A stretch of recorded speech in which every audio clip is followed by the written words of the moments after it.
Hello, ladies and gentlemen, and welcome back to another week of racing here with us at Apollo Racing League. We're going to be calling this one Multi-Class Mondays, as we can see by the title there, and I think I'm going to stick with it because otherwise I'm going to get locked back into thinking it was Saturday night. As always, my name is Matt McAdams, bringing you the action here from the commentator's booth, and joining me this week again is none other than Tom Castellani. Tom, how you doing tonight? Doing great. Yeah, looking forward to the race. This is one of my favorite circuits, and last race was really something to behold and something very different from what we've had before, so should be exciting this time around again.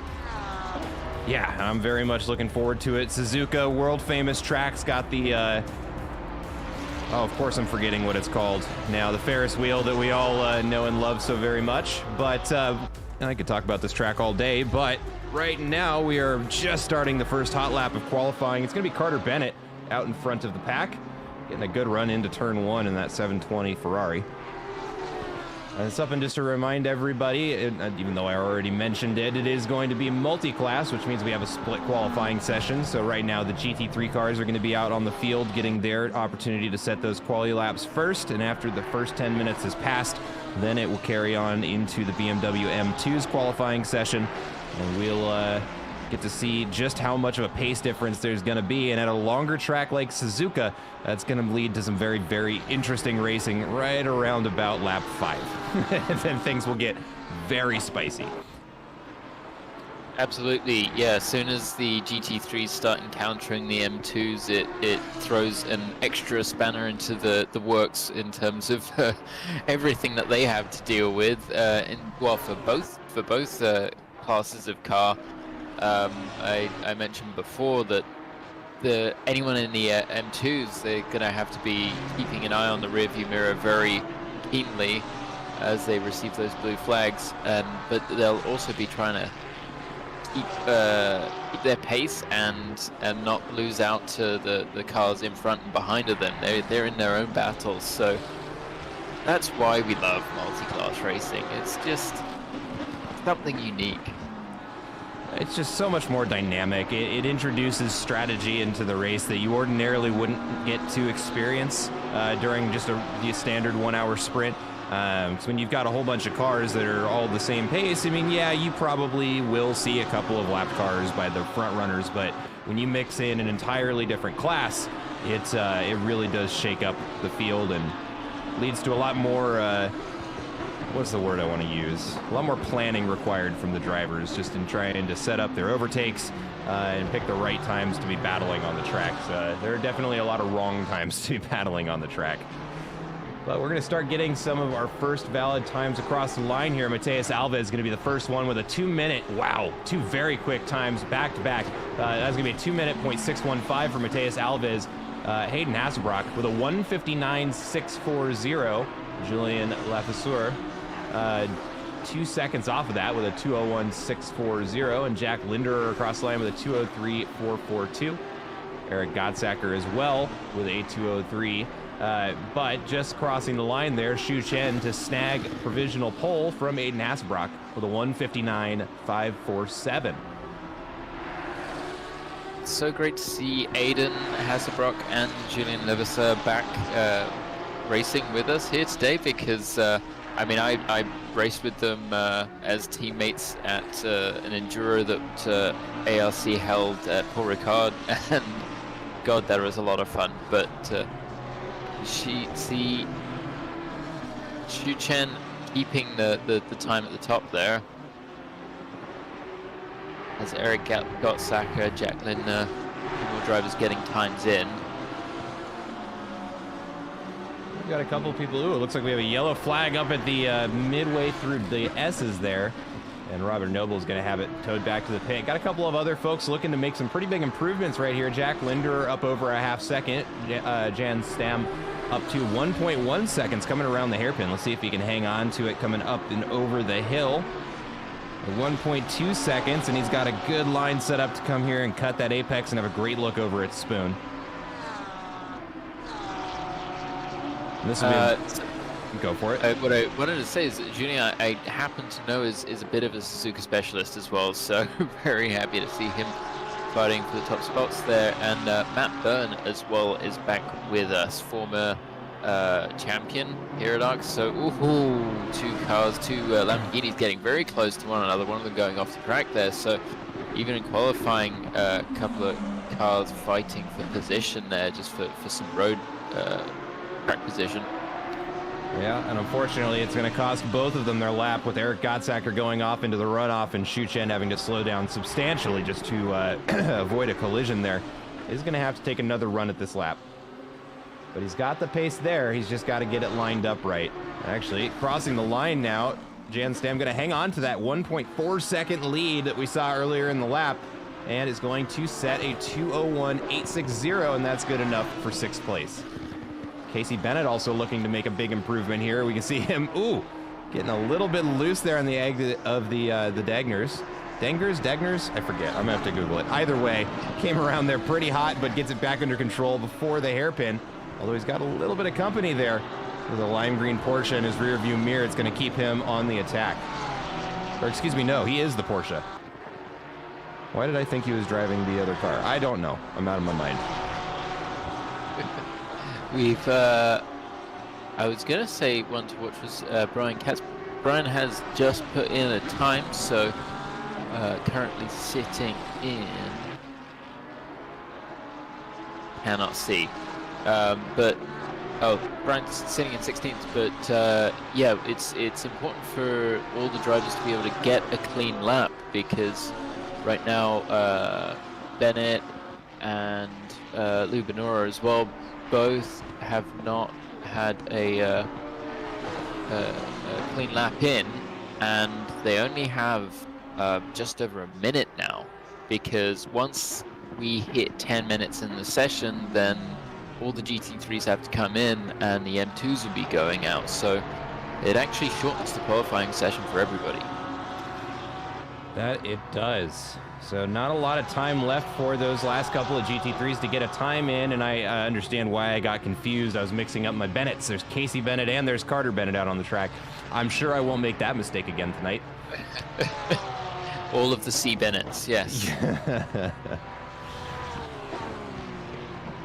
Phil Brown and Casey Bennett both a fair way ahead of the previous time.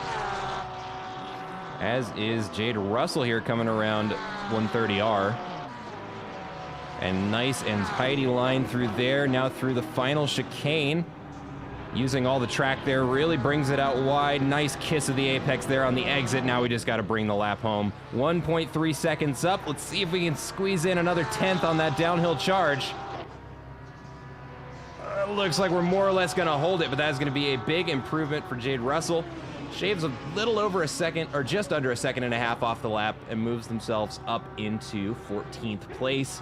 Also looking to make a big improvement here already early in the lap, just coming up into the hairpin. Casey Bennett, 1.4 seconds up. Jack Linderer, a half second. Phil Brown is a half second up as well. We've got a couple of other quick times to keep our eyes on. Aiden Hasselbrock right now up 2/10, currently 1 minute and 22 seconds into the lap. We'll check in on that here in just a little bit. As a matter of fact, actually, I think that is, yeah, that's the Lamborghini of Aiden Hasselbrock, just a couple of cars back.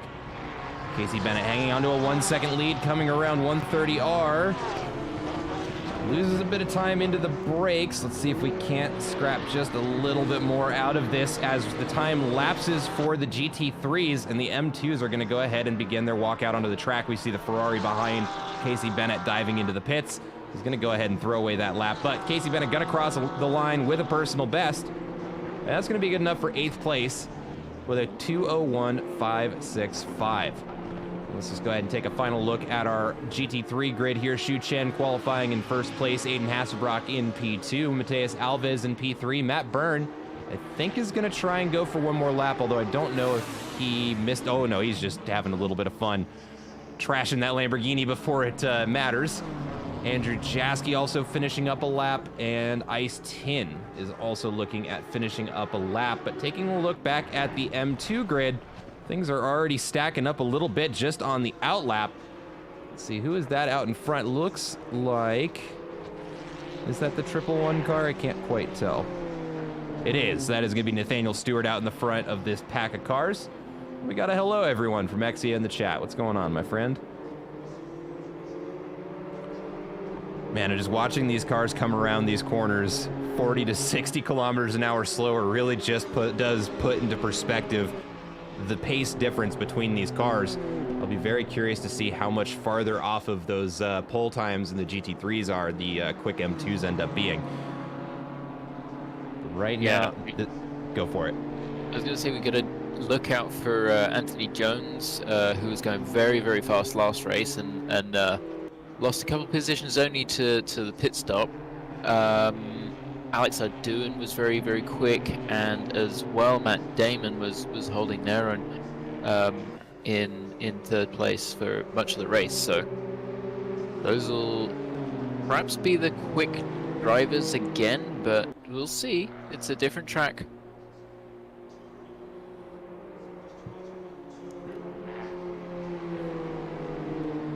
Fun fact about that corner name, 130R, it is actually the measurement of the radius of that corner is how they ended up coming up with the name. If you were to draw a circle, basically at the same rate that that corner curves at, the radius would be 130 meters. Ah. Okay, and we have 200R as well. Yes, we do. Big sweeper up towards Spoon, so would imagine the same thing there as well. All right, and that is going to be the outlap finish there for Anthony Jones out in front of this pack of 4. Not going to be the lead of the grid for the M2, so not the first time we'll see across the line, but he will be one we're checking on. Liam McNeil and Nathaniel Stewart out in the front right now are going to be the first times across the line. Matt Damon trailing just a little bit behind them, followed by James Williamson, another one of the commentators here at Apollo Racing Club. Yeah, James, nice and recognizable in the green car there. Everyone kind of putting their own spin on the M2 liveries, and indeed the GT3 liveries as well. Looking around the field here, Dustin Fletcher, another name we haven't seen an ARC in a little bit, but joining us again for the multi-class Mondays. Happy to see his name on the leaderboard. Just behind him is Melon Pitch, the one of the moderators here for Mondays. He and myself try our best to keep things running around here, and I have promised not to commentators curse him. I haven't decided if that means he's not on camera at all, or if I just don't say his name after this. We'll see. We'll see how it goes.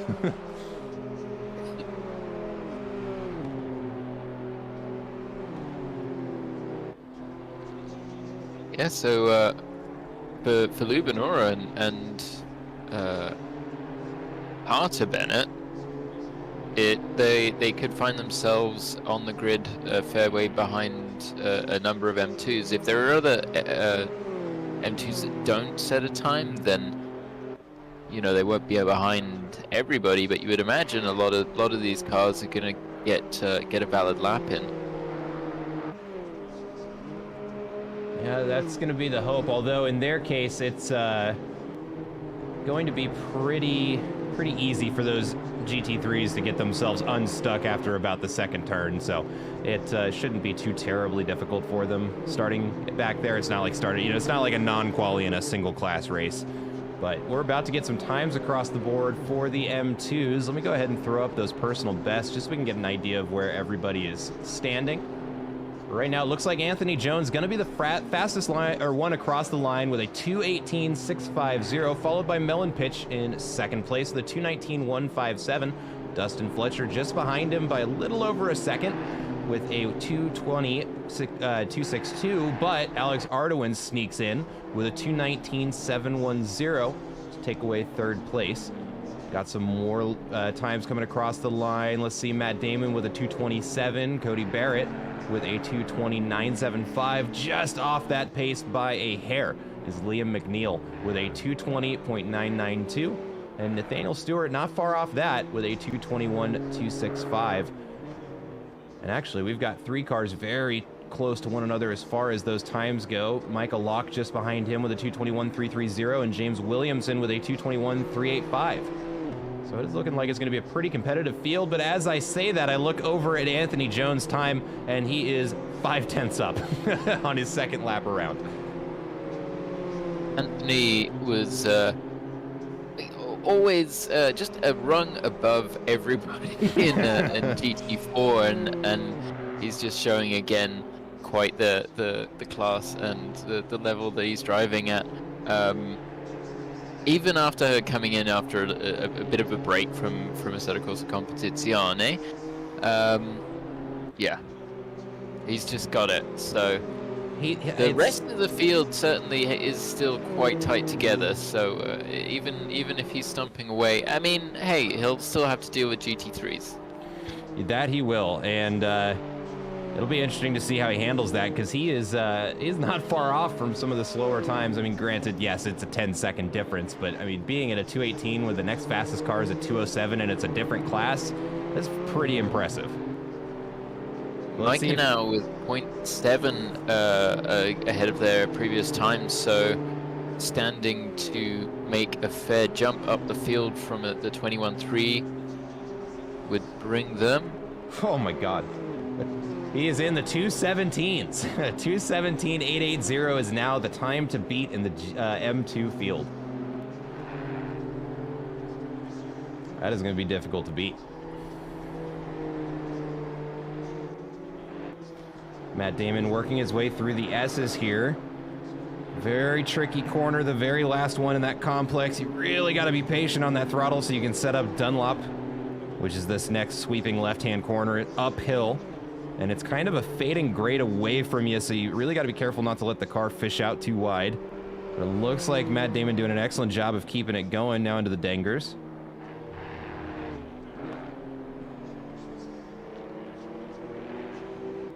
We had Adam Thompson as the yellow flag for a moment there, but he's come back into the pits, and I would be amiss if I did not mention Liam McNeil last round. Unfortunately, we did not catch it on the stream, but we saw after the race rolled his M2 on one of the curbs, just catching the inside of one of the curbs in at Valencia. So that was really quite impressive. Hopefully, we do not see a repeat of that, because just because you don't want to be on the roof of that thing. No, you don't. You want to be rubber side down. Oh, you know, just because you've mentioned that, I'm going to go ahead and pull up that replay on my other computer, because everybody's got to see it. It was a real shame we didn't get the opportunity the other week. Oh, you know what? I don't think I can, though, because this computer wasn't connected for that race. We'll have to show it after the stream here. We'll get that queued up. Well, Matt Damon now a good half second up on their previous best, so that would bring him into the low 20s, perhaps just below Alex Ardoin if he can manage it. Oof, now it's up to 1.7. I don't know where that came from. That's a whole extra second. So he found it all in the chicane. But was that crossing the line? Up to second place. There we go. 19.002, so almost into the high 18s, whilst Jones is in the 17s. So we'll just stop talking about that guy. Alex Ardoin looking to make a run here. Right now, 0.6 of a second up, is going to cross the line with it. That's going to be good enough for third place, I think. And it is, as time lapses there, sets a 2:19.095. Very, very close to the 218s, and only a couple hundredths of a second off of second place Matt Damon. James Williamson did have a bit of time in the bag, but it's just drifted away. See if he finishes this lap. Perhaps he can get a bit extra just in the casino triangle. I do my research. Oh, I'm sorry. I didn't even. He's a lot earlier in the lap, so yes, abandons that. And I think that would be it. All right, and that is going to be, I think, our qualifying session. One car still out on the track, going to be Dustin Fletcher. Let's see, is he on? He is on a valid lap. He's 0.4 down, but hey, he's got the, and he invalidates it, and it's going to go ahead and end that session for us. All right, give me just one sec here, folks. I'm going to see if I can't pull up that replay while we are looking at the start-finish grid there. But real quick, before we get too carried away, let's go ahead. It's everybody's favorite part of the stream. Let's go ahead and take a look at our starting grid. It's going to be Shu Chen in first place here. Get that back under control. We'll do that. And everybody close your eyes so you don't get sick. There we go. All right. So qualifying in first place, going to be Shu Chen in the Lamborghini. Is going to be starting this one off. Just behind him is going to be Aiden Hasselbrock in second place. Mateus Alves in third place. Matt Byrne qualifying in P4. Andrew Jaski in P5. Behind Matt Byrne is going to be Ice Tin in sixth place. In seventh is going to be Julian Levasseur. Did I say that right? Julian Levasseur? Levasseur. Levasseur? Yeah. Okay, I'm going to try my hardest.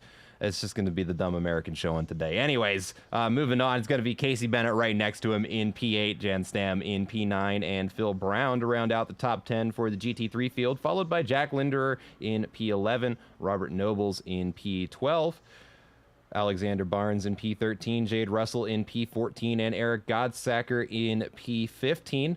And that's going to bring us to Brian Katz in P16 for the last of the GT3s to set a qualifying lap. Right behind him in first place for the M2 is going to be Anthony Jones, followed by Matt Damon in P2 and Alex Ardoin in P3. Melon Pitch right next to him in P4, followed by Dustin Fletcher and Nathaniel Stewart in P21 and 22. Michael Locke in P23. James Williamson in P24. Hold on, got to scroll. A lot of cars on the track. Here we go. All right. In P25 is going to be Cody Barrett.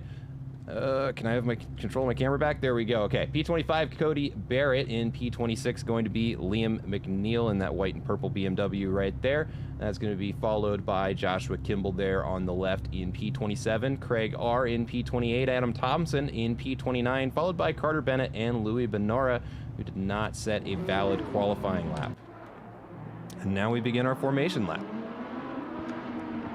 Yeah, real packed grid, and it's going to be tough for those two cars off the back. They will have to be very careful making their way through whilst the field is still bunched up. But as we've said before, all of the GT3s are going to have to get through and past M2s at some point in the race. So it'll just kind of get everyone on their toes a little bit sooner.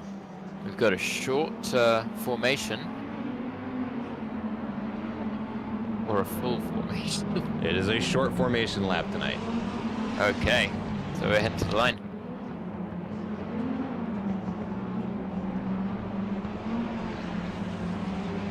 All right, ladies and gentlemen, we're now just waiting for the green lights to illuminate, and we are going to kick off race 2 of Multi-Class Mondays here at Apollo Racing Club at Suzuka Circuit.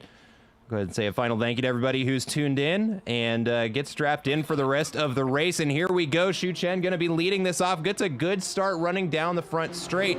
Doesn't look like Aiden Hasselbrock going to be able to compete with him too hard coming down into turn 1. Looks nice and clean so far. Let's look at the middle of the grid. As we come into turn 1, the M2's doing their best to try and keep things clean. And hey, I don't see any yellow flags yet. It's looking pretty good so far. And they're Everyone keeping just things getting moving. strung out through the snake.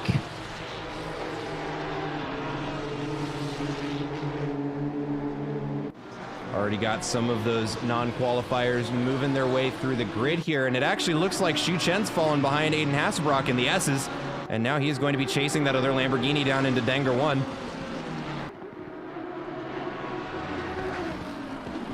Yeah, Aiden must have got a really good start. We'll force the issue a little bit with Shu there because he is a hard racer and did not want Shu to get away from the front because we know that Shu is capable of doing that.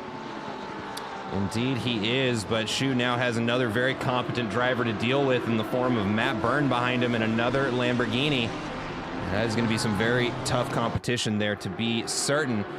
Bear with me here, folks. I was a little caught up in trying to get that pre-race replay working, but I forgot I have 2 cameras I'm supposed to be operating, so just bear with me here, folks. Let's take a look here as those front runners are spacing out just a little bit. Casey Bennett really applying some pressure here to Andrew Jaski coming around Spoon. Ooh, and it gets a little bit of a slip there from the back end of his Porsche, and they're going to chase each other down the back straight into 130R. Yeah, good to see that everyone got through the hairpin cleanly, because that's a bit of a dangerous spot on the first lap, but all good here.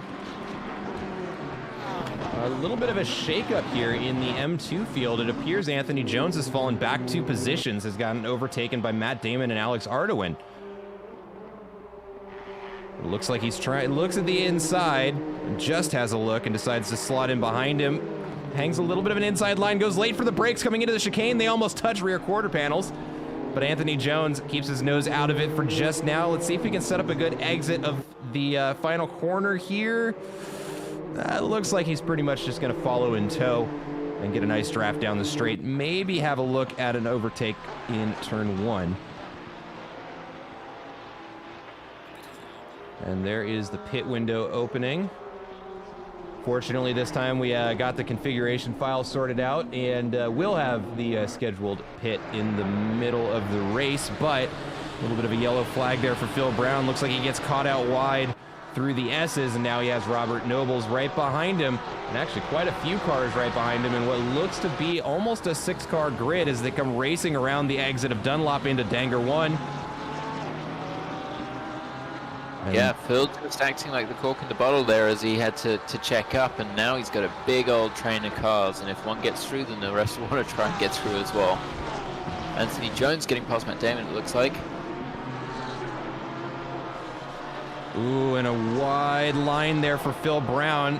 Requires a bit of patience from Robert Nobles to not go for the overtake, but everybody's going to continue on this lap as they come around the bend and have a look at Spoon. And it just goes to show the pace of the GT3s that Louis Benora and Carter Bennett, I think before the end of the first lap, had cleared the empty field easily. Oh yeah, it happened almost right away.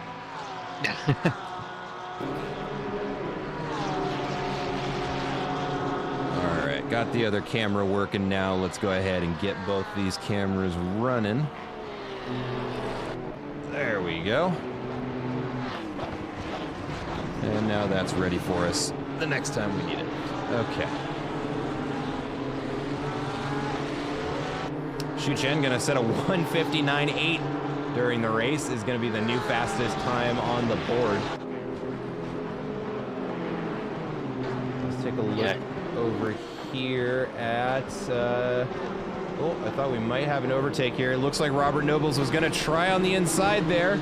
That's going to push Jack Linderer out to the outside, gets a good cut back in, and Phil Brown stuck on the outside. Oh, and they touch with Jack Linderer, but it looks like it's relatively consequence-free, which opens up the door to Robert Nobles to kind of pull away here. And now Phil Brown in the middle of this pack of 5 cars, trying to survive coming around the exit of the S's there. Now just has to tackle Dunlop. Yeah, and this is exactly what I was saying, where it's you need your rhythm through this section particularly, and if you get put off your step, then we see a car sliding in the background that looks like Jade Russell and collided with Carter Bennett as well. They're both back on track. I think they just kind of bounced off the barrier and were able to get it collected again, but certainly Jade was fully sideways coming up the hill there. We've got a big dive into the hairpin there. It really feels like Phil Brown's off the back foot. He gets tapped from behind the other Lamborghini, sorry, of Louis Benora there. But he's able to make the move stick. If ever there was a time to dive bomb, that was it. And he managed to do it relatively safely, which you don't often get to see in sim racing. So hats off there to Alexander Barnes. It was a great move. Yeah, indeed. It looked. I think Phil was looking at his mirrors, saw him coming, and decided to take a slight step aside, or at least go a little bit longer on the brakes. Louis Benora having a look at the inside coming into 130R. Thinks better of it. He's going to slot back in behind that Porsche of Phil Brown and look for another opportunity to go for the pass. Now into the chicane. Ooh, and we go off a little bit wide there for Carter Bennett. We see Jade Russell having to tap up or check up on the brakes there to avoid going to the back of Louis Benora. Manages to keep it going. Where did Carter Bennett go? He must have had a real rough time through that chicane because he loses a couple of seconds on that run through. But let's take a look over at Louis Benora. Might be having a look going into turn 1. Oh, and once again, he's just barely not close enough to commit to the move. Still hugging that inside line on Phil Brown, though, and that might be good enough. Coming around the exit, going into the S's, and he's going to check up on the brakes and wait for another opportunity again. You know, part of very difficult place to go side by side. That it is. These S's, you are either on the racing line or you are slow, and so it really does. It is not a part of the track to be going for real aggressive overtakes there. And it's better just to set it up somewhere else. It looks like Cody Barrett in the M2 field has made his way past Liam McNeil, if I'm not mistaken, and is now quite close to the back of Michael Lopp. Yeah, and let's also we got a couple of other close battles here at Mellon Pitch, catching up to Dustin Fletcher. Coming around turn 1, closes down that gap just a little bit, and off screen there we see Eric Gottsacker and Carter Bennett trade positions. Ooh, and that's a dinged up Ferrari on the outside of the hairpin there. Makes me wonder if there was contact going into that.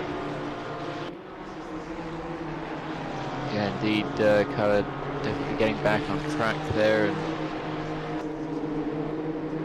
not in the best of shapes. Oh, no, we got a big Lindner yellow dropping down. Yep, Linder dropping down there, looking at... Oh, it's a beat-up Ferrari right there. I'd be surprised if he didn't come straight into the pits right now. The pit window is open, so it's more forgiving for the drivers who do have damage early in the race, that they can get that seen to and take their mandatory pit stop at the same time. You can see a big line of yellow ones to suggest that no one has taken this so far.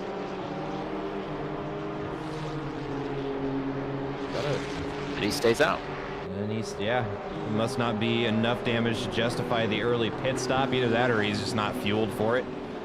Sometimes it's just better to stick to your strategy as long as you're not losing too many positions.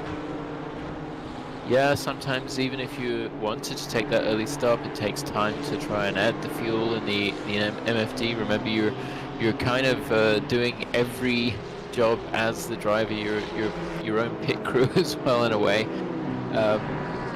You see Julian Levasseur catching very closely up to the back of Justin Eistin. The two black and green cars line astern. Ooh, and a good move there on the inside. Well, it's just barely not enough, though. He just hangs it around the outside. I mean, if Casey's able to stick in and get the inside line heading into Spoon, not quite there, so just sliding in. It's going to have to tuck in and try and get a bit of that slipstream. We know that the Porsche isn't quite as fast in a straight line as most of the cars, but they can make up for it elsewhere. Yeah, and one thing we've been seeing with the new Porsches in the 1.9 update, don't quite suffer as much in a straight line as the old revisions of the car. So they can be a little bit more competitive in the straight line, but still does suffer just a little bit of that top line speed. Got a big yellow flag for Julian Levasseur. Parked on the inside there. Ooh, and that's 130R. That is not a spot you want to be trying to rejoin the track. But I think that's about as safe as he could have made it. Hats off there for Julian. Yeah, he did a very good job just backing up only enough to then get turned around. It is a shame. So again, we've got a couple of damaged cars on track at the moment that will be looking to get some repairs at some point. I was going to say it does take maybe a lap. Sometimes you might want to give it a while to see just what your times are and whether the damage is really affecting you. But it's a bit of a gamble. You see Jade Russell's made up a place on Phil Brown. And Aiden Hasbrock up front he currently holds the fastest lap and had started streaking away, but that has changed because Xu Chen has... Oh, we've got Phil Brown around and we've got another car around. Yeah, Carter Bennett also, I think, trying to avoid the incident, is going to put the nose of his Ferrari into the wall.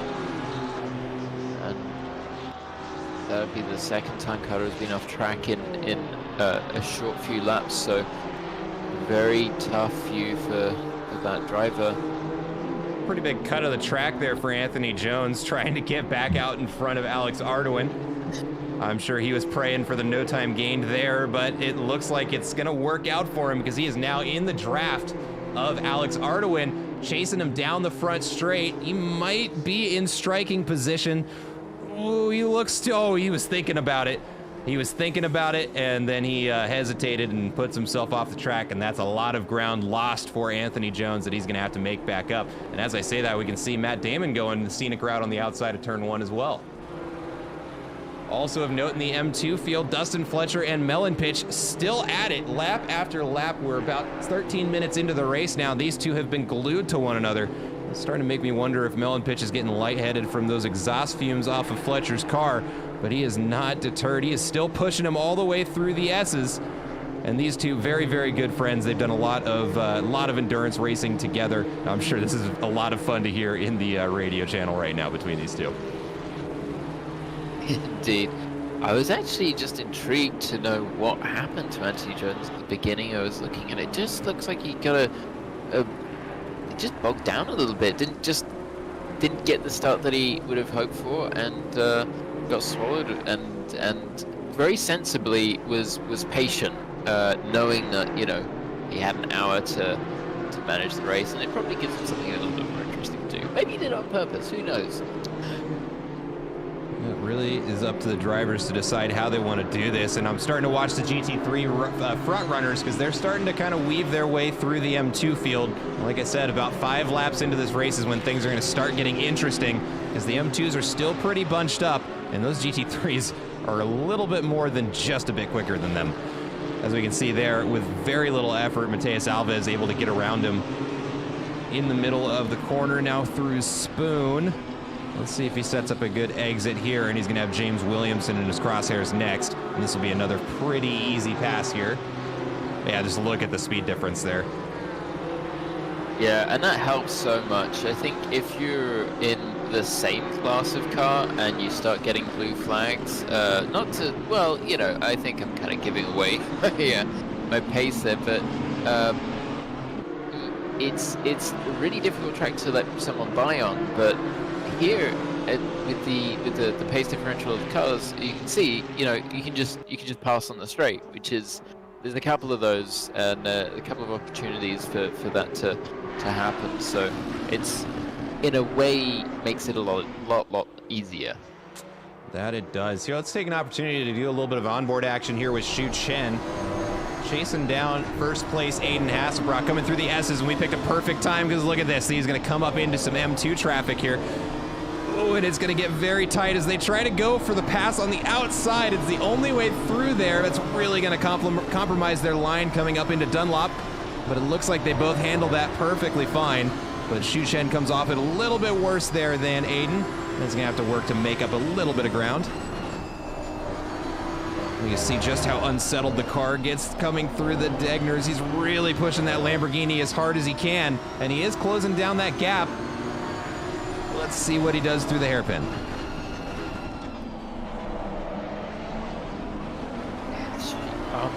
Coming through the S's, Xu just did not want to have to back off and miss that pass, because if he did, it would easily have dropped another second, and he cannot afford to do that. So for every pass that Aiden makes, he has to be able to make the same pass. Indeed he does. Let's take a look. We're going to take our eyes off this battle here for a second. We're going to follow Casey Bennett.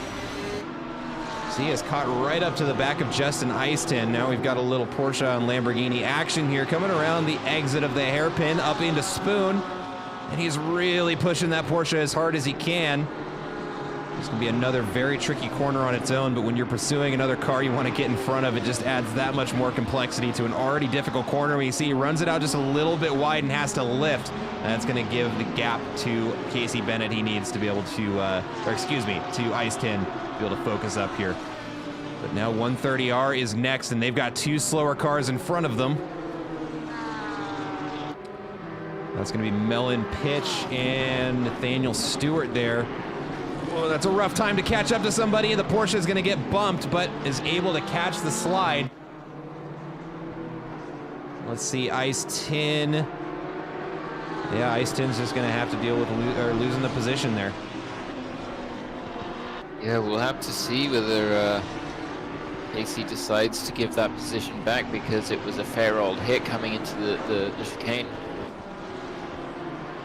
I do feel like he got caught out a little bit by, trying to be having to hang back for the M2 ahead. So both Julien and Carter have now taken their mandatory pit stops, so they're the early pitters of the field. Millen pitch getting mobbed here by a couple of faster cars in the S's, but we keep it drama-free. So far, it looks like the mixed class is kind of working out. The drivers giving each other a little bit more respect than we saw at Valencia, which is definitely good to see.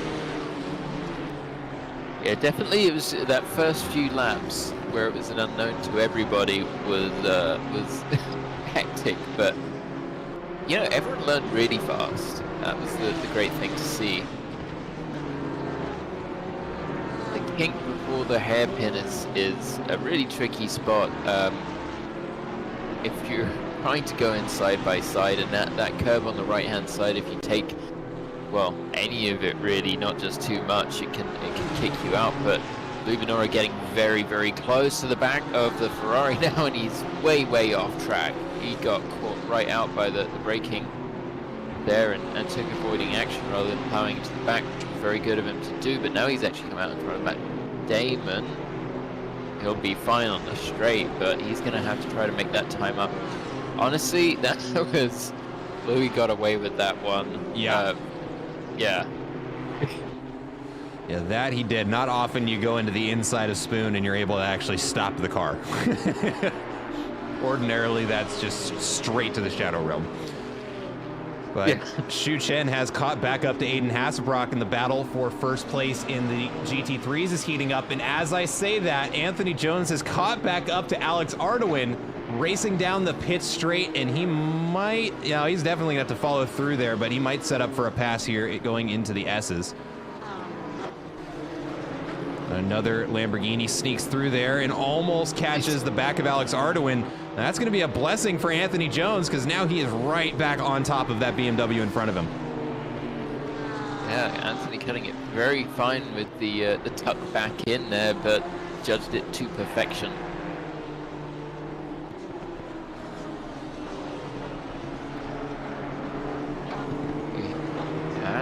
Third and fourth place is not too far away from one of those. Matt Burton and Matias Alves. We've got a Ferrari off track. Oh. Unfortunately, Carter, one of the ones who's already served a pit stop, does not look like he sustained too much damage there, just a little bit of paint missing. Ooh, he got real unsettled there, though. I don't know if you caught that wiggle from the back end there, but he might be having some problems with the car. Yeah, he's gone in back, rear end first, some suspension damage, even aero damage. He'd be making that car one heck of a handful, or he just wants to be hyper aware of the cars that are coming up on him. And now Lubinora pulled back up to the rear end of Robert Nobles. Going to tuck into the slipstream this time. We head down to 130R, but they've got an M2 right in front of them, which is not, and an M2 is very damaged. So that car has clearly found the wall. They all decide to live another day for that one. He feels like he has the pace, and he's again. Oh, this is tight. That's I think he got a better exit than he was expecting versus Robert there, and just had to kind of try and put the car somewhere. He's going to be right in the slipstream now, tucking into the exhaust pipe of the Ferrari.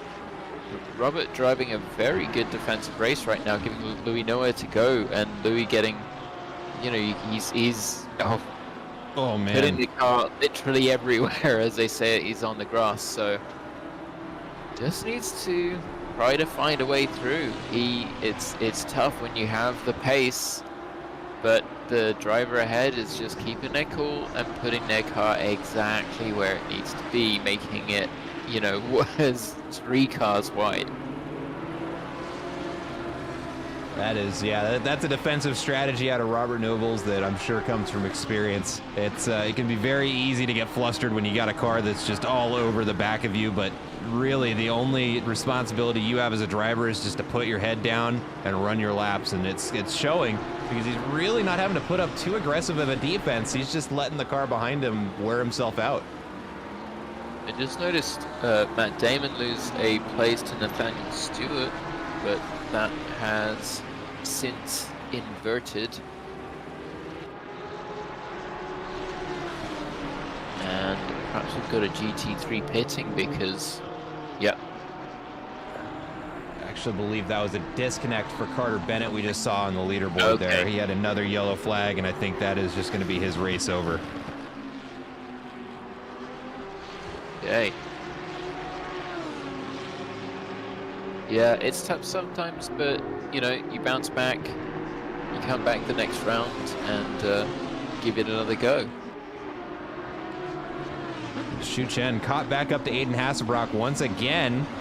It's looking like they've got nothing but clean air for the next little while here. If we take a look at the track map, that red dot is Xu Chen. The triangle just in front of him is going to be Aiden Hasselbrock, and they've got no cars in front of them except for the 325 car coming through the hairpin now.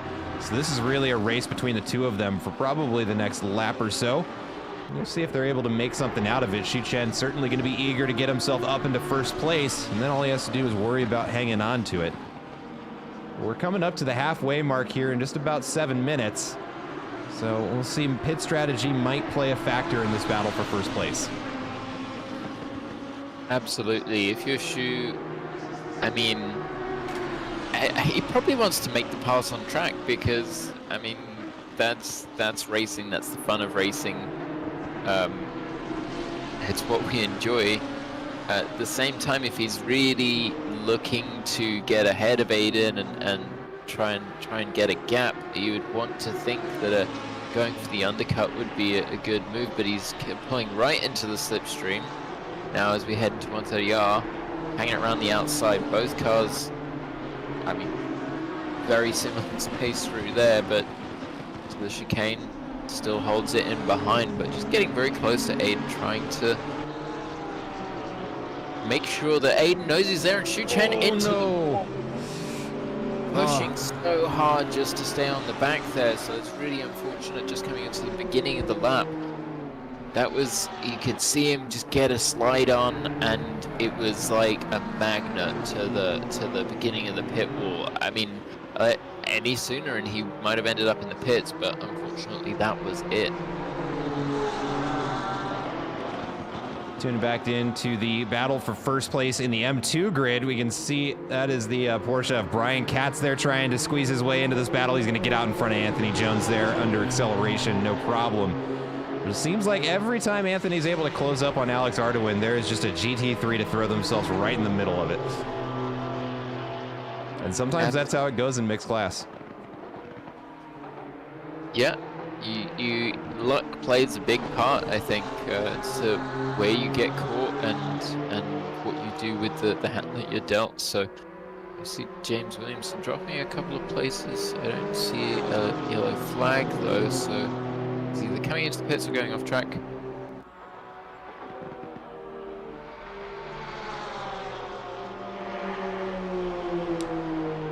Not to take our eyes too far off this, but another battle I gotta draw some attention to is going to be between Nathaniel Stewart and Matt Damon. Nathaniel Stewart right now sitting in P3 in class, and that's going to be the highest he's done so far this season. Granted, we're only into race 2, but I remember him joining in about 12 minutes before practice was over and saying, how much time do I have left? So if he is able to hang on to that, he is going to be very, very happy with the result. But he's got some tough competition behind him in the form of Matt Damon. I was going to say Mellon Pitch as well, as we see him on his way into the pits. And he's definitely not getting a warning for that one. Gets it slowed down nice and early. And that's going to bring us back to this battle between Anthony Jones and Alex Ardoin, coming into the S's again in the same order they've been racing for several laps. We see Anthony Jones really wants to just let the car coast through there a little bit faster than the car in front of him will allow him to. And it's going to start to get frustrating there as we see him really getting close to the other car. Just looking for any way to make up some ground here. It's So, yes, as you mentioned, melon pits. Melon pits? Sure. Ooh, this is In gonna the be pit. close. Hold on. Oh, and Anthony Jones runs it out wide. Yeah. Looks like Alex Ardoin does a good job of closing down that inside line, and Anthony has to make the dive to the outside. And that's going to cost him about a second that he's going to have to make back up here. Matt Damon closing in on Nathaniel Stewart now. And also Jack Linderer closing up on Eric Gottsacker. Yeah, it's all going on. We saw Brian Katz kind of had a moment there. He's showing was a yellow and now a white flag melon pitch, I think, just coming out of the pits. It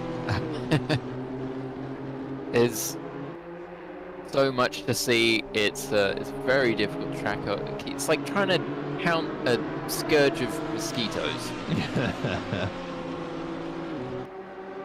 You see Xu Chen having dropped back and actually looking at the front of that Lamborghini. He's definitely got some damage to the front that's going to be giving him some understeer. Matt Byrne taking advantage of that. Yeah, that Lamborghini hood's not looking great. I'm just seeing James Williamson coming out of the pits, but it hasn't counted him as having fulfilled his mandatory stop. So, something up there. Let me see here. Yeah, it didn't count over here either, so he still has that mandatory pit to work with. I wonder if he just... So, for everyone who doesn't know, the mandatory stop is for tyres. However, it makes sense to take fuel on your stop if you're going to be pitting for tyres anyway. So it could be that he just took fuel and didn't take tyres if he set it up that way, or maybe he just repaired damage. Who knows? Could have been an early drive-through that we missed as well. I have to play the stream back and see if that was what happened there. Jack Linderer doing a great job of keeping some pressure on the cars in front, even with all that damage we see to the front of the Ferrari. He's had it since the beginning of the race. He's been sticking it out, though, only down 3 positions, and I gotta say that was probably the right call. He'd be down much more than that if he had gone for an early pit and had to repair that damage.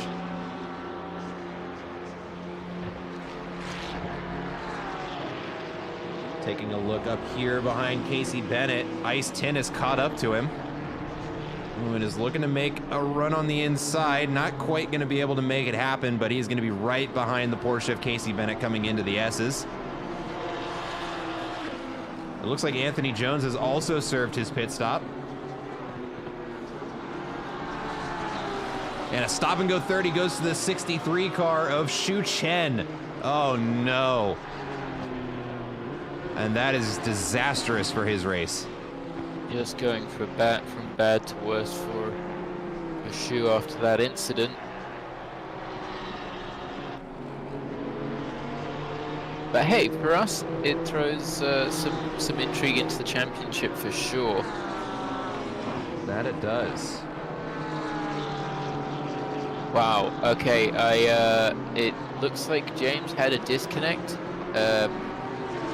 As he was braking into the hairpin with a car trying to overtake him at that moment. So that car would have received one hell of a shock as James just disappeared off the face of the earth.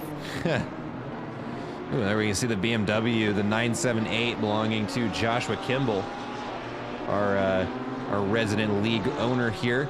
And it is a very beat up BMW, but he is sticking it out.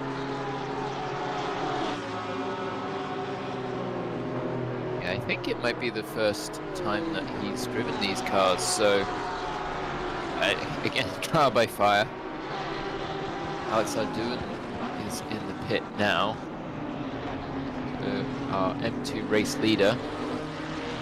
Jade Russell taking a trip on the inside of Spoon there is going to lose 2 positions to Alexander Barnes and Xu Chen, though they will get that position back from Xu once the pit cycle has ended, because he's going to have to go serve a stop go 30.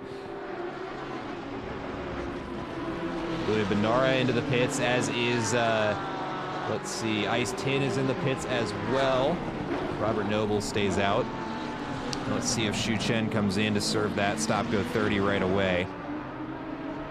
It looks like he's going to follow the car. I believe that is, I can't quite make the car number out, but I hope he got it down to speed that time, because he was still coming in pretty hot. Time will tell. Anthony Jones making some positions back on the pit cycle. It looks like Alex Ardoin going to exit the pits right behind him. And that undercut may have actually just worked out in Anthony Jones' favor.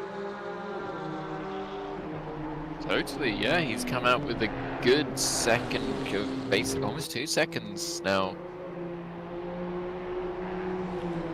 He's got those slightly warmer tires.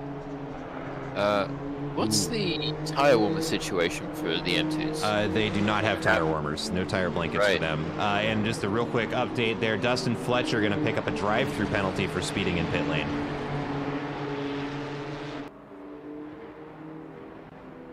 Stewards are not screwing around with those pit restrictions.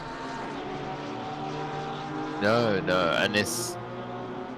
I don't know what it is, but I think the pit lane here kind of coaxes you into it. It's slightly got a bit more time before the pit line, and people tend to push it a fair bit. There's another stop and go 30. It's gonna go to Jade Russell for speeding in the pit lane.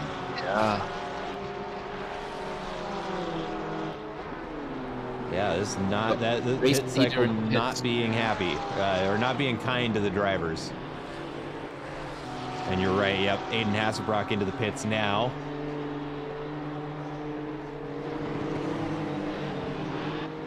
So this is about the time in the race where things space out a tiny bit and it finds some sort of equilibrium, and then somehow in the last 10 minutes things always get wild again. Recompresses. So 8th and 9th places, who is that? That's Eric Gottsacker and Jack Lindner. See 8th coming back out on track, put him out to 6th, 7th, 8th place there, ahead of behind cars that haven't yet pitted.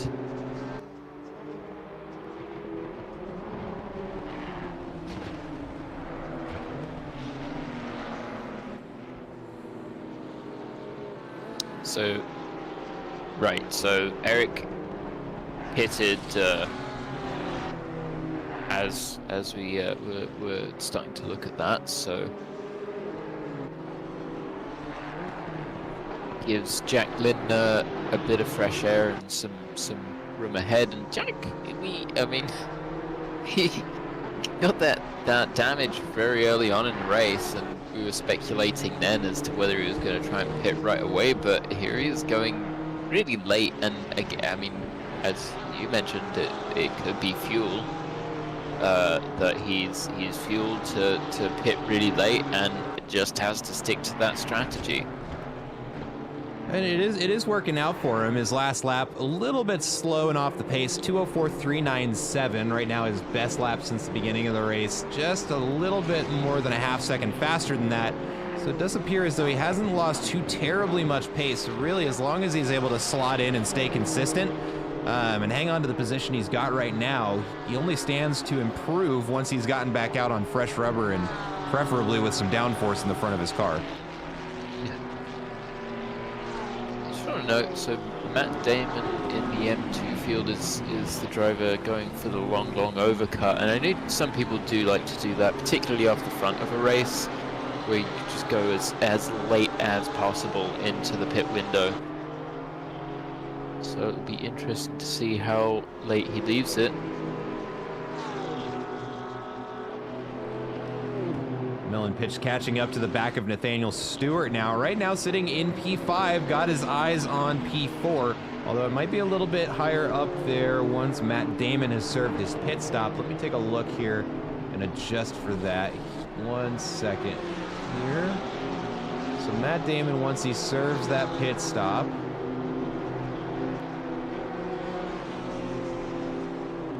why isn't it not, hold on. Where does it put him?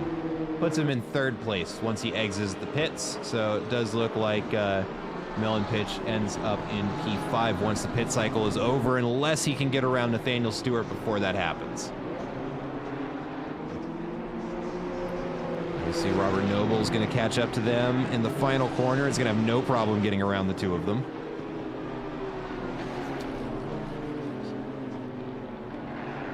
I just want to mention Julian Levasseur. I was gonna say was catching right up to the car ahead of him, which was at that moment Alexander Barnes, I believe. But Yep. Alexander went off track at the Casino Triangle and made it very easy for Julian. So I would expect to see him. I mean, his car's all fixed up now from the incident earlier. He's just going to be hot lapping like crazy and trying to make us up as many positions before the end of the race as he can.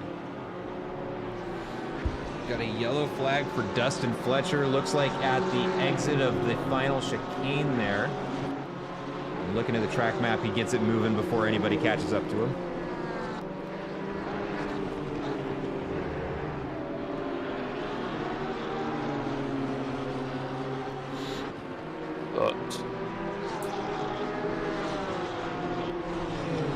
Melon Pitch not giving Nathaniel Stewart any quarter here, as he is still hanging on to that about 2/10 gap right behind him. All he needs is one good exit, and he's right alongside that other BMW. I think it's Casey Bennett that's in the pits right now as the Porsche. That is correct. Serving his mandatory pit stop. Yeah, so he was leading the race outside of the pit cycle, so that brings Aiden back into the net lead. Phil Brown is the last GT3, or will be the last GT3 to pit. Xu Chen, of course, will also be right, and he's really going for it now. He's up on the inside of a M2 as I see it on another screen. But we see Leo Benora now going on the inside of turn 1 against Justin Eistin. And that's going to be the move done. Yeah. So a lot cleaner this time around. It's tough when you're trying to watch every screen, but Casey Bennett now coming up against Phil Brown, who, as I mentioned, is yet to take that stop, so probably shouldn't fight it that hard right now. We're watching Xu Chen on the other screen as he's getting ready to set up an overtake here on Robert Nobles.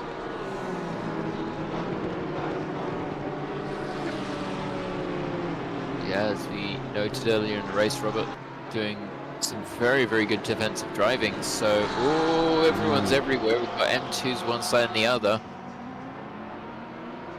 As James manages to drop back, Robert getting past the next M2, and Xu Chen looking right to the inside of the hairpin, and he almost ducked back in, but Robert gave him the space, and he is ahead. Xu Chen now sitting in 9th place. Still has some work to do to try and recover the rest of his race, but he's still got another 20 minutes to make up a few more positions. Next car is going to be Ice Tin, 11 seconds in front of him. We'll see how long it takes him to catch up. And I'm certain that Xu hadn't taken his pit stop when Ice Tin we're seeing is a white flag, so that means he's going slightly slower than anticipated.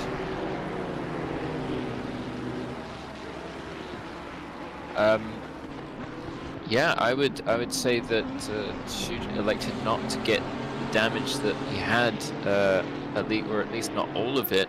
Maybe if there was suspension damage, he just left the bodywork, but he didn't want to spend the time in the pit stop and has elected just to drive with it because that happened before his mandatory stop. We see Phil Brown does finally come into the pits with 20 minutes remaining. Something I'm noticing about Jack Linder's car, he has served his mandatory pit stop, but it does not appear as though he repaired that damage to the front, as we actually see him understeer, off the track there. Yeah. Yeah, so same situation. Those drivers just electing not to get the sometimes you just feel like, hey, it's not affecting me that much, and for the time I'm gonna lose in the pit stop, it doesn't. You're driving and trying to do the math on it at the same time, like how many tenths you're losing versus what it's gonna cost you.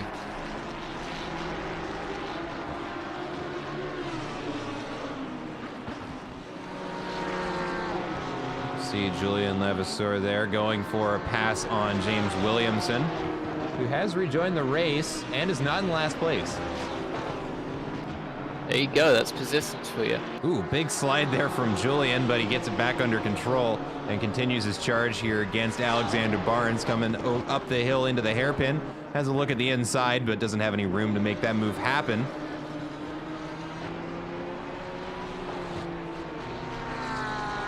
You can see just behind them, also coming into the hairpin, Jack Linderer is caught up to Eric Gottsacker, and he's going to start applying some pressure here.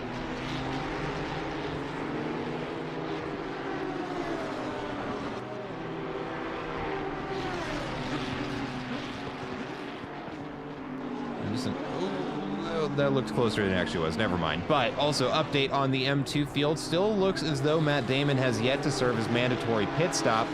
And Anthony Jones pretty much running uncontested in first place once that's done. Alex Ardoin 9 seconds behind him.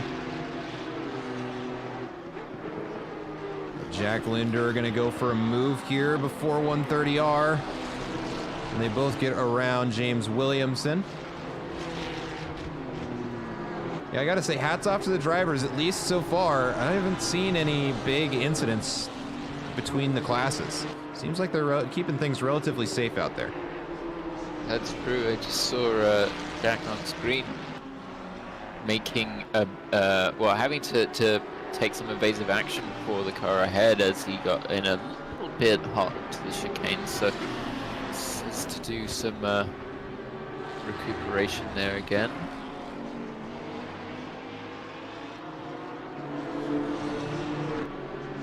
Does seem as though the grid is spacing back out.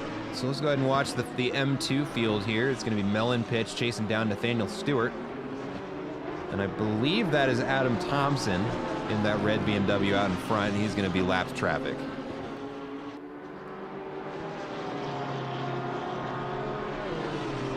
Adam and Mellon Pitch side by side coming into the S's, and it does look like Mellon Pitch going to sneak out in front of the red BMW there just in time. Now see, if Adam is lucky, he might be able to snag a little bit of that pace just following behind Mellon Pitch. Sometimes you can kind of get locked in behind a faster car and just borrow their line. But it looks like he's going to get away, and that passing GT3 car doesn't make it any easier on him.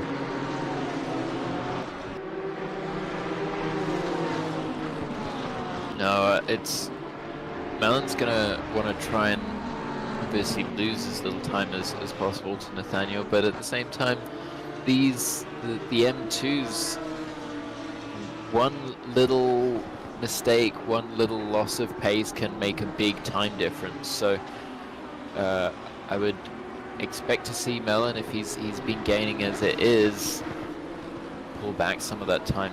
Justin, nice tip, just getting in front of Liam McNeil there. And Liam McNeil messes up his line a little bit with that narrow avoidance of a collision there, and that's going to kind of let Dustin Fletcher snug up behind him in the middle of the S's. See, a good exit here may put him in overtaking position for the next turn. Ooh, Liam McNeil lets it out a little bit wide, and Dustin Fletcher is closing in on him. And Xu Chen right there to throw a wrench in the works. Oh, no, no, no. Okay, all right, we avoid disaster there.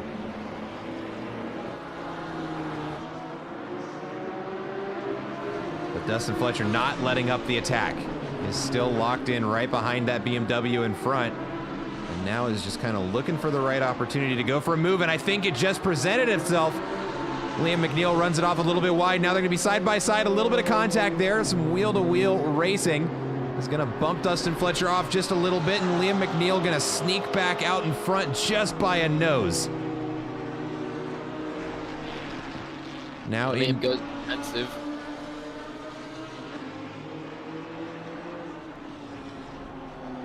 Oh, yeah, I saw that one coming from a while back. That's too bad.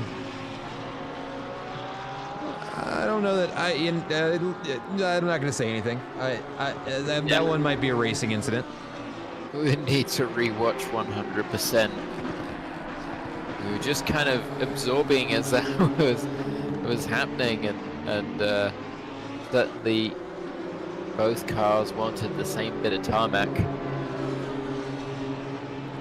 I You got Alex Undu and Nathaniel Stewart and Melon Pitch all line astern in close keeping with one another. Is it just me, or does Alex have some damage? I didn't see. it definitely looks like it. Yeah, I think he might have lost quite a lot of time because I'm not sure if he was ahead or behind of Matt Damon before the pit. Yeah, through the pit cycle. And we can see there just a little bit of floppy hood syndrome there for him. Yeah, looks like something has happened that we missed, so I'll go hunt for that and let you know. I don't see any accidents with the 51 car. He may have just put it in the wall. Actually, I take that back.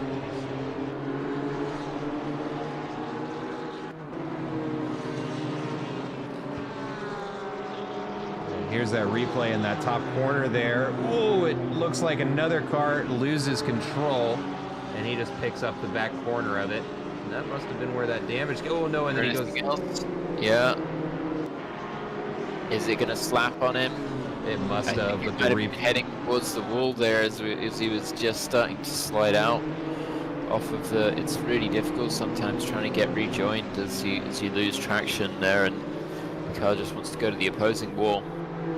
So really unfortunate for Alex, since he was doing so well and kind of controlling the second place position, but luck was not on his side. So now with that damage, Nathaniel Stewart, it feels has just got the legs on him. A little bit of a cut from the track there out of Michael Locke. I saw the gap getting real close between him and Cody Barrett. Looks like that pass is not going to happen right away, so let's go ahead and tune back into this three-car battle for third place in class. Yeah, Alex is also going to be driving reasonably defensively now if he does have a loss of pace. These cars not so aero dependent. It just depends, you know, like how the alignment of the front wheels are doing and all of that. As to how handleable the car is, Nathaniel goes out wide there, so he's actually going to drop back just a little bit, and that puts him into the clutches of Melon Pitch once again. As we head to the hairpin, but he takes defensive line. So if he keeps it tight, Melon looking to the inside, but trying to get that drive now. We've got Brian Katz again.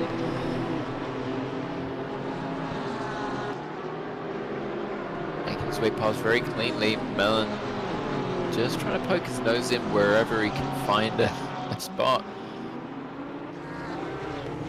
Carry it through Spoon and really want to tuck into the slipstream, but now we've got even more. That's an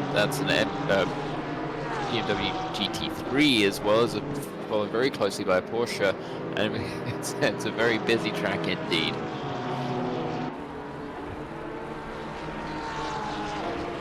Those GT3 BMWs are a little bit wider, wide boys indeed.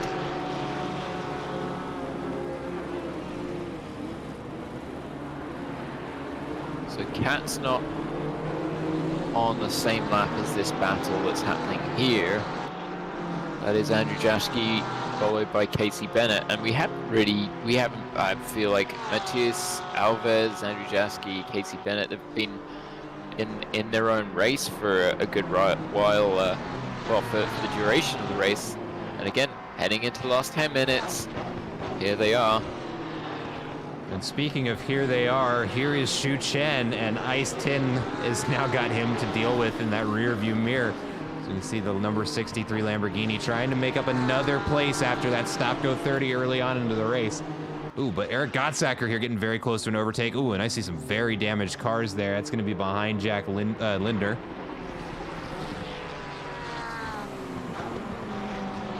Was that the BMW of Cody Barrett I saw there? No, it was not.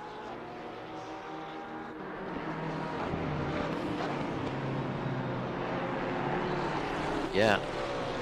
That's Casey really pressuring Andrew Jaschke now, who's the season champion of last season.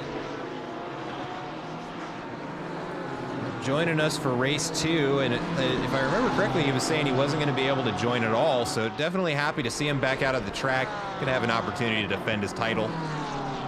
Hopefully, yeah, to jump back in and be right in 4th place is good, but we'll see if he can hang on to it. We just missed it off screen, but it looks like Nathaniel Stewart getting overtaken there by Melon Pitch after laps and laps of that race going on. Let me see if I can pull up the replay of exactly what happened there. So here we go, coming into the hairpin. It's a very crowded, oh no, and he takes out Shu Chen. And that is gonna allow Melon Pitch out around him. And Ice Tin gets out from underneath that pressure. Ooh, that's not how we like to see that go. But it does look like Shu Chen's gotten back out in front of them, so maybe not too much time lost. Yeah, he's setting a few seconds back from Justin Ice Tin, but I'm seeing some white flags as well there. I don't know if it's just... have to see. I'm not sure. Okay, so Shu's basically making that ground back up to Justin, having lost about 3.5, 4 seconds perhaps.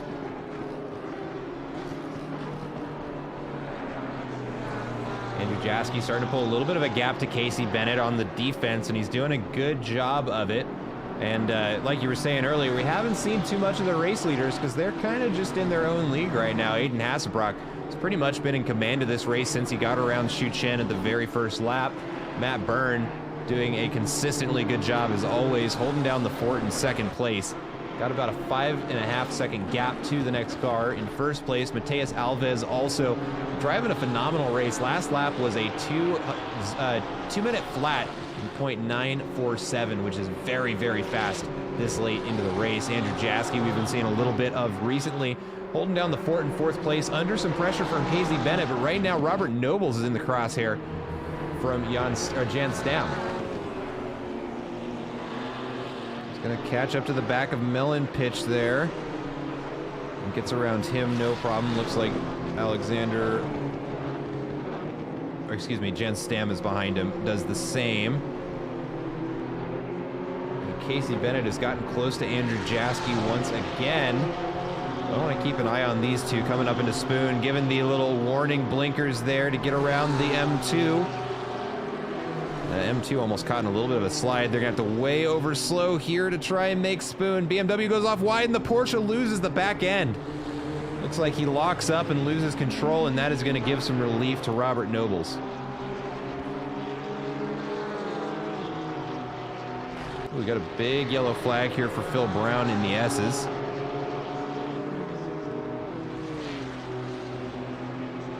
Oh, it looks like another yellow flag for Joshua Kimball, and he is going to be parked out in the grass. Well, yeah, it looks like Kimball and Katz might have come together. That's an assumption, but it may well have been the case.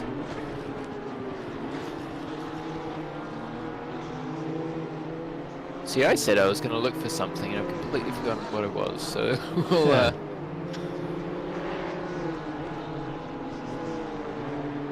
There was just too much happening. Dustin Fletcher catching up to the back of Liam McNeil now. And if we take a look, we're going to go ahead and get rid of the gaps here for just a second. Just take a look at the position delta, kind of see how everybody is doing on the board. Yeah, Louis Benora has absolutely made a, I don't even know what to call it, 25 positions up is what I'll call it, since the start of the race. So for a no qualifier, looking at sixth place as a finishing position, definitely going to be a drive he is happy with. We've also got Eric Gottsacker up quite a few positions there. Casey Bennett up 3 positions. Seems like kind of everybody's having a good race. And then you look down at the M2s, and even though everybody's up a position, they're down a position, and I'm not sure that makes a lot of sense, but you know, we're going to go with it. I know where you go with it. It's so the Joshua Kimball and Brian Katz completely unrelated, since they just Joshua found himself in the wall after a slide, and so did Brian. To be honest, it was a very similar incident to that of Shu Chen sliding out to the main straight, but we see Dustin Fletcher now putting some real pressure on Liam McNeil, but Liam does have the inside line. He's going to go way out wide. There is tarmac there, so he's able to kind of stay on the gas, but the drivers are going to have to start worrying about track limits at some point if they do start getting a lot of warnings. I know we've only got 3 minutes left, but sometimes that's when it happens, where you're riding on a couple of warnings for the whole race, and then right in the dying moments you get that last cut as you start to let your guard down. So really, I don't know if he's losing some time there. It looks like they might have had or something. Not to ignore battle going on screen. And we have 2 going on now. It looks like Andrew Jaski and Casey Bennett are going to make their way through this pack of M2s. And up in the right corner of your screen, we can see Shu Chen has caught back up to Ice Tin. Casey really wanted to make that move before he got to the other side of the hairpin, and Liam didn't have to pay for it too much. It all kind of worked out, and we see Ice Tin and Shu making contact, but Ice Tin, I guess, had to lift off because after they bang doors there, Shu gets past and Ice Tin drops back, so that has resolved. But yeah, with just a couple minutes left, I think that's 7th place is as high as Shu's gonna get on pace alone, unless something happens ahead of him. But yeah, Casey Bennett clearly hounding Andrew Jaski for a number of laps now. You see there, Dustin Fletcher finally making the pass on Liam McNeil in 130R, but they both run it off very wide, and unfortunately Dustin Fletcher gets stuck in the gravel trap, and that's just going to suck all of his speed away. These guys are either having the best fun of their life or the biggest feud of their life. I don't know. Well, let me see if I can pull up the replay of that, and we'll make our determination on which of the 2 it was. Let's see here. Dustin Fletcher, let's go back 30 seconds. Oh, that was not far enough. Looks like Craigar has brought it into the pits. And so is James, but I know he had some connection issues, so I guess they collided. I'm just here to bring some speculation. So that is Matt Byrne just getting past a lap car of a similar or same GTMR livery. Well, and as you say that, the leader is going to be starting their final lap this lap. It was going to be Aiden Hasselbrock's last time across the line until he is able to bring in the win, unless something crazy happens here. And speaking of crazy things happening here, Casey Bennett is caught back up to Andrew Jaski and is now competing for P4 on the second to final lap of this race. Oh no, and there it is. touch. He had the inside line there. Oh. But Jaski just closing it down, and now they're both losing places to Louis Benora, who is going to be the beneficiary of that incident. Casey bringing it back on track and just trying to get moving as quick as possible again, but you have to feel as though yeah, 6 of one, half dozen of another. Dustin Fletcher's caught back up to Liam McNeil. What was once a 1 second gap just in the course of half a lap has gotten it down to 4/10, and he is going to be in striking distance here, and he will also have an additional lap to try and get around Liam. We can see that lead just whittling away as Dustin is getting a tow down the straight here. Both of them taking a very good line. Dustin Fletcher is just locked in like there is a tractor beam on the back of Liam's BMW. Oh, and he overcooks it through the chicane, and that is a big cut. That is a big cut. I don't know about that one. Yeah, he's gonna have to let off, and it looks like he might be rolling off a little bit, but that might be my eyes. You know, they have some GT3s coming up on them as well. I don't know if that's for position. That's Robert Nobles and Jen Stam. and Stamp, so that it is just heading into the final lap. They might be getting quite close to one another, particularly seeing as they're having to make their way past this battle. But again, you know, Liam would want to try to at least get to more or less where he was. As we see, Aiden Hasbrook takes the win. And a very, commanding and well-deserved win.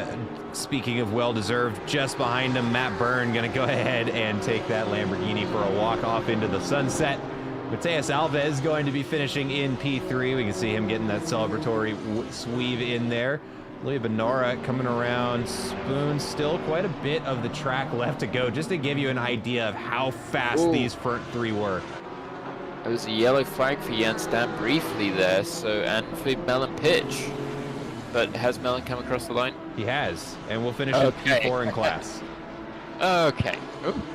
And there is the slide. He waited until the very end of the race to have that. And Dustin Fletcher and Liam McNeil gonna be the last two to watch, as they're the only ones really duking it out for position on the track at this point, and 0.3 seconds between the two of them. Let's see if they can, see if Dustin's able to make something happen here. Liam doesn't need to hold on for too much longer.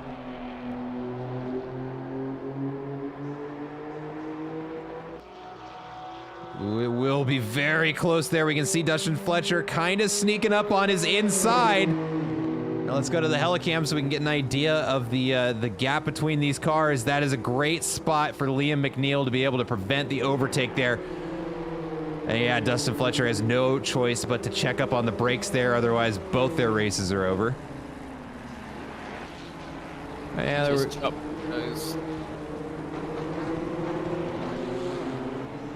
all Dustin can do is watch through the chicane there, and it's such a heartbreaking feeling when you know you just wanted another lap, another 2 laps, but there it is. Liam squeaks out versus Dustin.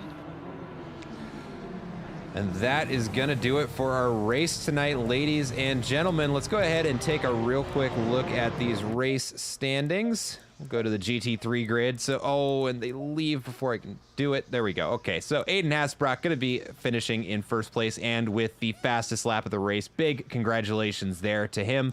Matt Byrne finishing in P2, Mateus Alves in P3, Louis Benora in P4, Andrew Jaski making a strong return here in P5, Casey Bennett right behind him in P6, Xu Chen overcoming quite a bit of adversity and still finishing up in P7. Justin Eiston in P8, Robert Nobles in P9, and Jan Stam in P10 to round out the GT3 grid. And looking over at the TCX class, the BMW M2s, big congratulations there to Anthony Jones, winning in first place with a 25-second lead to Matt Damon in second place, followed by Alex Arduin in P3, Melon Pitch in P4, Nathaniel Stewart in P5, M. Locke in P6, Cody Barrett finishing in P7, Liam McNeil in P8. Wait, hold on. That's not right. Oh, that's right. No, I was mixing up Dustin Fletcher. Excuse me. Cody Barrett, P7, Liam McNeil in P8, Dustin Fletcher in P9, and Adam Thompson bringing in P10 in the BMW field. But that's going to do it for tonight's broadcast. That was a fantastic race. I got to say, hats off to the drivers. Up until about the last couple minutes there, we managed to keep ourselves relatively clean throughout the entirety of that race. And my goodness, a lot of good battles to have been seen there all throughout. You have any final thoughts there before we close off? I want to ask if you got that replay, if you pulled it, or if it's I'm already working time. on it. No, I'm already working on it. No, we will drag out this stream for the extra 5 minutes it takes me to find that replay because we were so disappointed. So after every race, all the drivers will hop into the radio comms channel, and Tom and I and whoever else was working the stream will typically hop in there and just pop in and see how the drivers felt about the race. And we usually go over the replays just so we can kind of see what happened, if there are any opportunities to learn. So there's your plug for Apollo Racing Club is, we like to cater ourselves to kind of people of every driving style and level of proficiency, and we usually have a little coaching session at the end of every race. And that is when we found out that we had the blunder of all blunders, and we missed the incident of all incidents. So let me see. Yeah. Let me see if I can't find that. It was a disappointment at the time, but as for today's race, a lot to see. Some serious action. A real surprise to see things kind of go south for Xu Chen, and that just such a small mistake that ended with a quite a severe penalty, followed by an actual penalty. So yeah, really tough race for Xu. But as I said before, like this kind of makes things interesting for the championship. He's not going to run away with it, that's for sure. So a lot to keep your eyes on. And I am looking for that replay. I know it was Pitch, and who else that was involved in that? Was it McNeil? Was it Liam? It was Liam. It was Liam. Okay, just making sure. I'm trying to find it in the replay, and I'm having a hell of a time. Let's see here. Do you remember roughly when it happened? Not at all, unfortunately. Okay. All right, we'll find it. Hold on, ladies and gentlemen. This is going to be worth the wait, I promise. It was lap 7. Getting the heads up from the chat. All right, let's see here.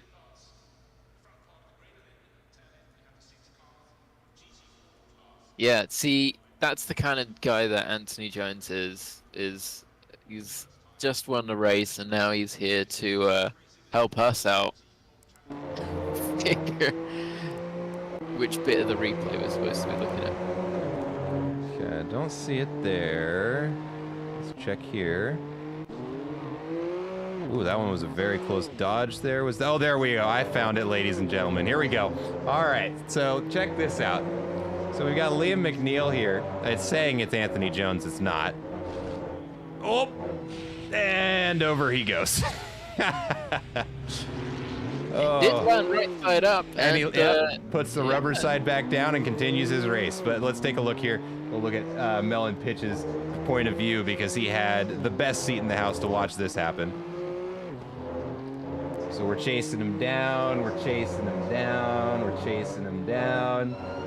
Little bit too much curb. Uh-oh. Oh my goodness. So that is what we missed on the cameras last week. I'm glad that we remembered to put it back up here this week, because that is just too good not to miss. That was a big old bite of curb there. Yep. And it's so funny too, because if anybody wants to go back and watch that stream, we were talking about how well the BMWs could handle taking too much of that curb. And almost as if on cue, but slightly off camera, Liam goes and flips a BMW. But that is going to do it for us tonight. Thank you, everybody, so much for joining in. If you liked what you saw, make sure you hit that follow button so you'll get notifications when we go live. If GT3 is not your hugest thing, we do have racing every night of the week. Everything from ACF1 to IndyCar. We've got a mock IMSA league that we call IMSARC that goes every other Sunday evening, or Sunday afternoon, I suppose. So there really is something for everybody, so hit that follow button if you like watching sim racing. As always, my name is Matt McAdams. Joining me in the commentators booth was Tom Castellani, and we hope we see you next week. Let me double check. Where are we driving next week? It is Watkins Glen. Oh, outstanding. That is another track that is going to be very, very interesting to watch two different cars race around. So be sure to join us next week at Watkins Glen. It is going to be an exciting race to watch. We hope to see you there, but for now, you guys enjoy the rest of your Monday evening. We see you next week.